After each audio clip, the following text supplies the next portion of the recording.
குமாரே, ஒரு 1000 தான் போட்டு விடுப்பா. அம்மாவுக்கு உடம்பு சரியில்லை, ஆஸ்பத்திரிக்கு போகணும். மாத்திரை மருந்தெல்லாம் கூட காலி ஆயிடுச்சு. மா போட்டு விடுறேம்மா.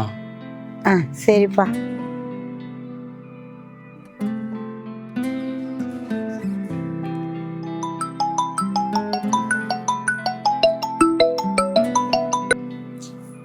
ஹலோ, எங்க இன்னைக்கு சீட்டு காசு கட்டணும், 2000 ரூபாய் அனுப்பிச்சு விடுங்க. இருமா போட்டு விடுறேன். சரிங்க.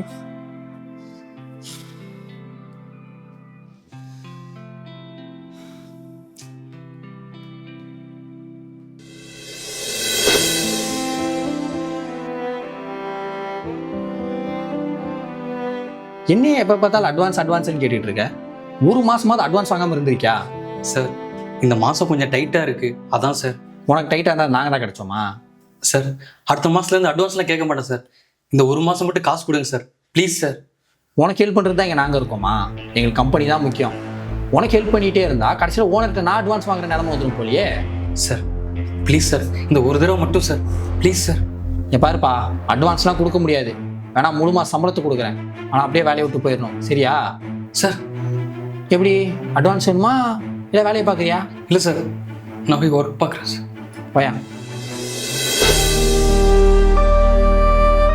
வந்துடுறானுங்க மாதம் அட்வான்ஸ் வேணும், மயிரை வேணும்.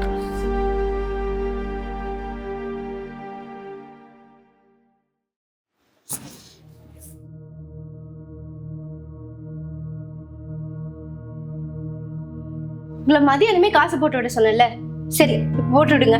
என்கிட்ட காசு சுத்தமா இல்லடி. இது காசு இல்லையா? இப்ப அவன் கேட்டு வருவான், நான் என்ன பண்றது? அவன்கிட்ட நான் பேசிக்கிறேன். பேசி கிழிச்ச.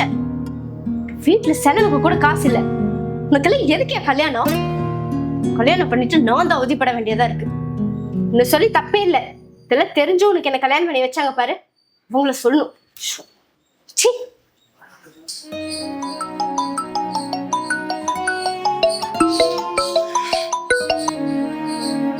ஹலோம்மா. ஏண்டா இன்னுமா காசு போட்டு விடுற? மாத்திரை மருந்து வாங்கிறதுக்கு தானே நான் உன்கிட்ட காசு கேட்டேன். எல்லாத்தையும் பொண்டாட்டிக்கிட்டே குத்துருடா. நல்லாரு நல்லாரு.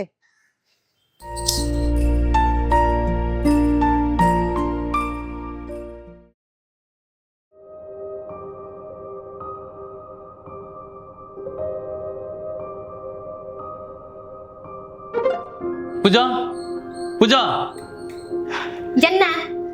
உனக்கு காசு போட்டு விட்டேன்.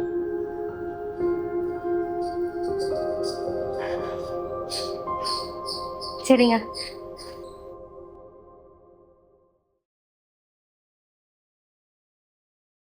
ஹலோம்மா, காசு அனுப்பிட்டேம்மா.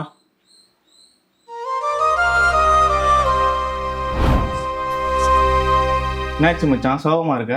ஒன்றும் இல்லை மச்சான், வீட்டில் கொஞ்சம் நிலமை சரியில்லை. ஒரு 5000 ரூபா தேவைப்படுது. உன்னால் ரெடி பண்ணி தர முடியுமா? 5000 ரூபாய் தானே, நான் ரெடி பண்ணி தரேன். சரி மச்சான்.